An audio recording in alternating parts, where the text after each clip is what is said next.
Hello, I'm Chef Johnny, and this is Texas Style Cuisine. Appreciate you stopping by. Today, we got a special dish for you. There's a bunch of YouTubers doing a collaboration.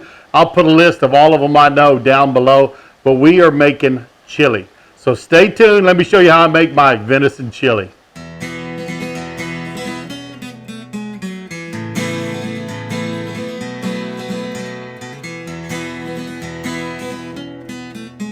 As you can see, I've got this started already. Didn't figure I needed to bore you. Y'all know how to brown meat and how to saute onions and peppers. And I've done that. I do have a link down below for how to roast a pepper. I do have a roasted poblano pepper in here, so you can go over there. I'm actually roasting a red bell pepper on the video, but same process, so you'll know how to roast that pepper to do this, because this is very good. If you add a poblano, maybe get some New Mexico chili, something like that, will work great in that. But this is a good dish, and if you'll look, y'all can probably see here, my meat is not real small. This was a little buck I shot last year, and we ground this up on the 10-millimeter plate one time through. When you make chili, you want to have some chunk to it. You do not want it real fine. A lot of people use hamburger meat. My wife likes it that way. Myself, I don't. I like it with a little more texture to it.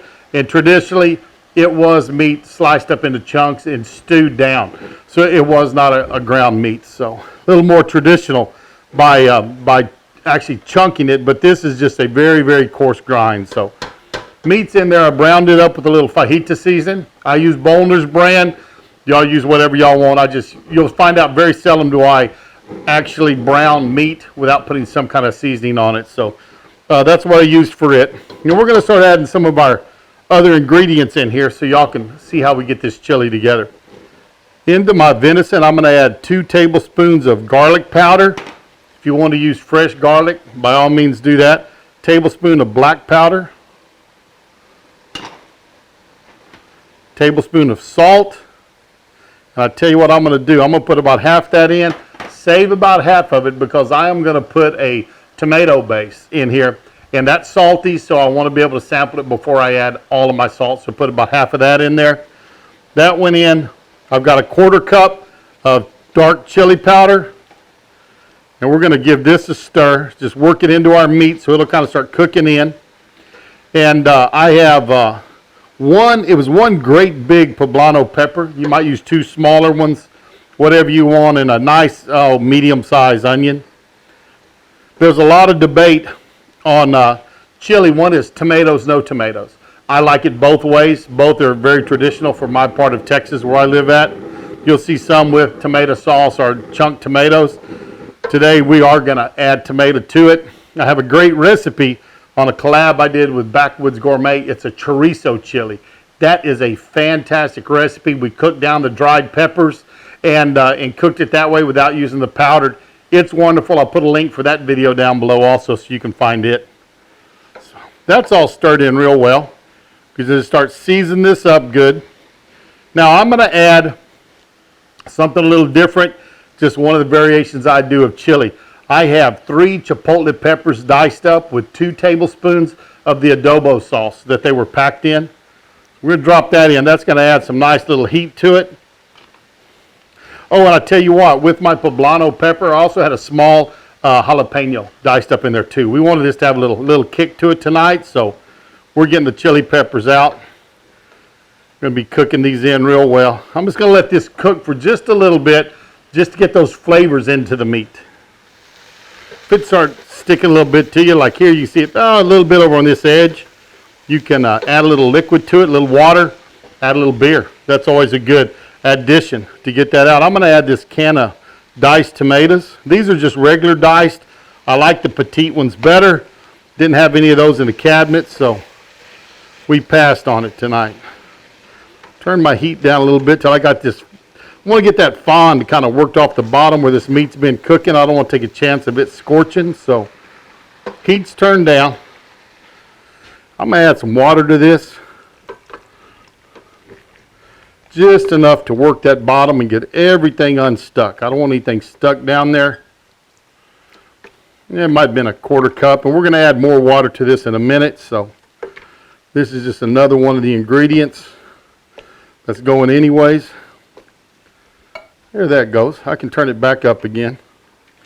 Add a little more water, about another half a cup. And what I'm going to do is I am going to add, you can see right here, I have some Knorr brand tomato bouillon with chicken. It's a great, great base. Adds a tremendous flavor to everything. So I'm going to stir that in and get that flavor going. This pot of chili is looking good. Now you will notice no beans inside this pot of chili. Texas is a no bean place. Now that's not to be misunderstood. Do we eat beans with our chili? Yes, very much so. We cook it in a separate pot though. Cook our beans, cook our chili, mix them on the plate. I love beans with my chili, but we just, and this is my deal. You cook this great pot of chili, you got this great meat, and you dump canned beans on top of it. To me, doesn't make a lot of sense. At least cook you up some good beans to put in there with them if you're going to dump them in. Some nice pintos or some kidney beans or some firmer bean that you could put in there. Heck, cook you up some and get those going. But that's really nice there. Next ingredient going in is some tomato paste, about a half of a 6-ounce can. This is going to have a lot of tomato in it. If you watch me in Backwoods Gourmet, we had just a little bit of tomato paste in there, not as much as I did on this one. But that is a tremendous video. And that chili was great. We made it up with chorizo, and I was just very impressed on the way that one came out. So I've added about a cup and a half of water. I'm going to go with about 2 more cups of water on this. Then we're going to let it cook and simmer for about an hour, hour and a half. Remember, we want to let this meat break down. And also it'll thicken up some. If it's not thick enough for me, I'll take a mixture of flour and cornmeal, make a roux. Let me get my rest of my water.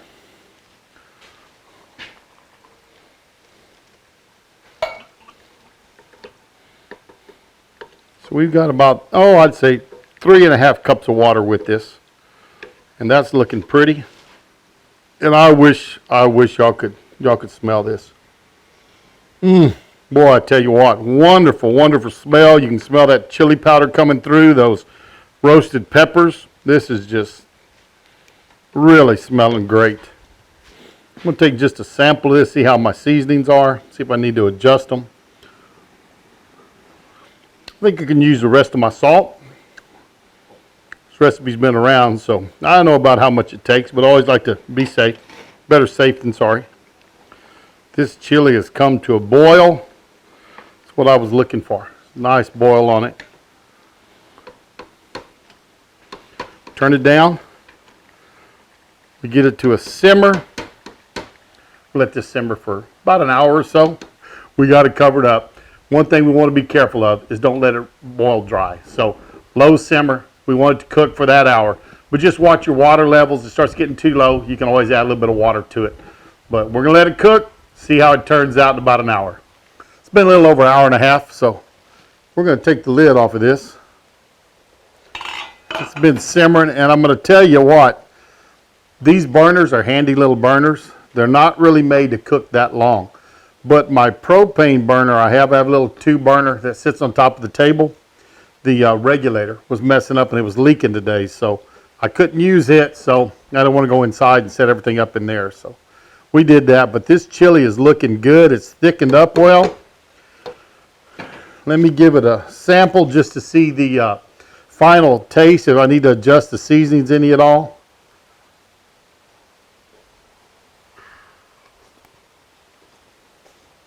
That's real good. This chili is just really looking nice. It's cooked down well, so I'm going to take it. I'm going to put a couple of nice big dippers in the bowl over here.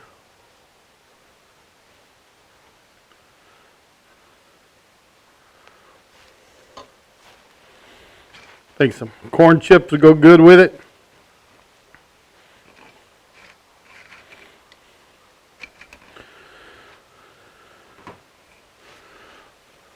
Little Colby Jack cheese up on top, and a few small diced onions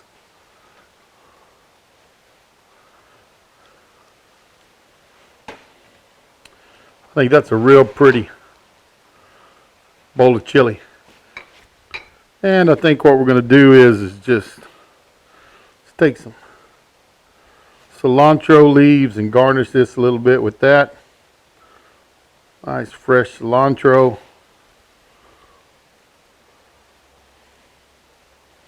Now that looks beautiful. We're going to give this chili a try. Use one of my chips here. And I tell you what, that corn chip with this chili and cheese and onion.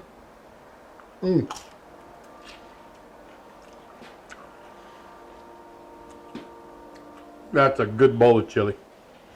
Man, I tell you, it's kind of cool. It was in the 30s this morning when I got up, so it was rather cool. And I tell you, this is nice. Temperature's dropping now, so it's gonna be a great end of the day meal. That crispy corn chip gives you some crunch. Of course, you have those fresh onions we sprinkled on the top.